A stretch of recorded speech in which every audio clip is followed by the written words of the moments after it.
जय श्रीमन नारायण। ए पर जे टिप्पणी हम करे जा रहल बा रामानुजदास श्रीमान गट्टू वेणुगोपाल स्वामी जी के द्वारा दिहल गयल बा। अध्याय 18 मोक्ष संन्यास योग श्लोक 9। कार्यम् इति एव यत्कर्म नियतं क्रियते अर्जुन संगं त्यक्त्वा फलं चैव सत्यागः सात्विको मतः। ओम। गीताचार्य श्री कृष्ण परमात्मा अर्जुन समेत हमनी सबके मोक्ष संन्यास योग सिखा रहल बानी।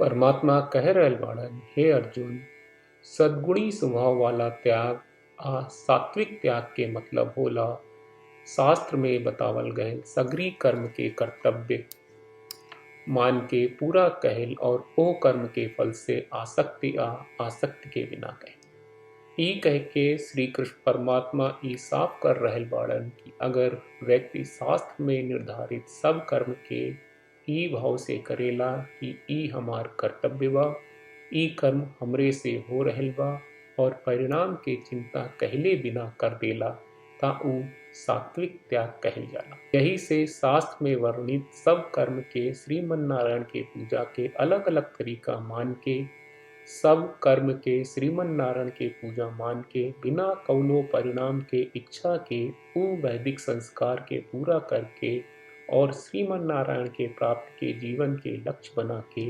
केवल श्रीमन नारायण की पूजा करे के चाहिए। श्रीमन नारायण के शरण लेके श्री कृष्ण परमात्मा के वचन के श्लोक के रूप में जैसन बा वैसने दोहरावे की कोशिश करी जा। कार्यमित्येव यत्कर्म नियतं क्रियते अर्जुन संगं त्यक्त्वा फलं चैव सत्यागः सात्विको मतः। श्रीमद् भगवत गीता का पूरा सार श्री कृष्ण परमात्मा ने अध्याय 18वें के श्लोक 65 से 70 में 8 काम करे खातिर दिले बाड़े। श्री कृष्ण कहले, हम ओ लोगन से प्रेम करनी जो लोग इन 8 बातन के मान तारे। हम ओ भक्तन के हर तरह से रक्षा करब। श्री कृष्ण परमात्मा के द्वारा बोलल गईल संपूर्ण भगवत गीता सुनला के बाद अर्जुन कहले, करिष्ये वचनम त्वा, जेके मतलब बा कृष्ण मैं उही करब जौन आप कही। यही कारण बा श्री कृष्ण अर्जुन के हर तरह के सफलता आ विजय प्रदान करेले। आई परमात्मा के आपन व्रत देई कि हमनी के ये 8 गौ कर्म के पालन करी जा। ई वचन परमात्मा के देवे से बड़न कौनो पूजा तपस्या यज्ञ नहीं। हम 8 प्रण कहब जौन हमनी के करे के चाहिए। आप सब कृपया इन्हन के आपन दिमाग और दिल में सोची। श्री कृष्ण के आपन वचन देवे के ई तरीका में हमनी सबकी कल्पना करे के चाहिए कि श्री कृष्ण का चेहरा खुशी से चमकत बा और खुशी के एहसास करत बा। जय श्रीमन नारायण। यहाँ हमनी के 8 वादा बा।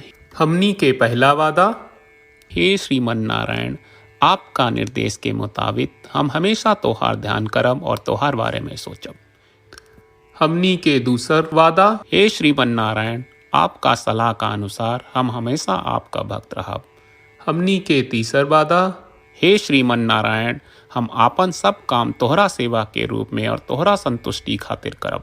हमनी के चौथा वादा, हे श्रीमन नारायण, जैस की आप माने के कहले रहलू, हमरा बहुत विश्वास बा कि हम आपके होई और हम हमेशा आपन दोनों हाथ जोड़ के आपके नमस्कार करब और आपकी पूजा करब। हमनी के पांचवा वादा, हे श्रीमन नारायण, हमरा के तोरा बात माम एकम शरणम ब्रज 1866 याद कहले, जहां आप हमरा के आपन का अर्पित करे का कहा।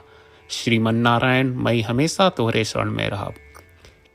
हमनी के छठवां वादा, हे श्रीमन नारायण, हमरा के तोहरा बात माँ सुचहा 1866 याद कहले कि आप हमनी के शोक ना करे का आश्वासन दे रहे बड़े। हम अब और शोक ना करब। हमनी के 7वां वादा, हे श्रीमन नारायण, आपने हमरा खातिर श्रीमद् भगवत गीता के वितरण करके हम सबके कृपा कहले और आशीर्वाद दहले बा। हम वादा करत बानी कि रोजाना कम से कम 1 श्लोक पढ़ब या सुनब। हमनी के 8वां वादा, हे श्रीमन नारायण, आप गीता के पूरा मानवता तक ले गयलू। हम गीता में आपके दिव्य वचन के उन भक्तन तक पहुँचावे के प्रयास करब जे गीता से अपरिचित बा। हे श्रीमन नारायण, हम उई करब जौन तू करे का कहब। हम ऐसन व्यवहार करब जैसन आप चाहत बानी और हम खाली आपका खातिर काम करब। श्रीमन नारायण के रोज आपन वचन देहल कि हम ओइस करब जैस आप कहत बानी, ई अपने आप में बड़न पूजा बा। श्रीमन नारायण करशे वचनम त्वा। श्रीमन नारायण, हम तोरे निर्देश के मुताबिक काम करब। सर्वम श्री कृष्ण अर्पणम अस्तु। जय श्रीमन नारायण। कार्यम इति येव यत्कर्म नियतं क्रियते अर्जुन, संगं त्यक्त्वा फलं चैव सत्यागः सात्विको मतः। ॐ कार्यमित्येव यत्कर्म नियतं क्रियते अर्जुन, संगं त्यक्त्वा फलं चैव सत्यागः सात्विको मतः। जय श्रीमन नारायण। सब भक्त लोगों से विशेष अनुरोध बा, जीवन में हर चीज में हमनी के तत्कालिक और प्रभावशाली परिणाम की अपेक्षा रहेला। एकरा खातिर आइए रोजाना 1 मिनट के समय निकालल जाए और नारायण आश्रम पढ़ल जाए।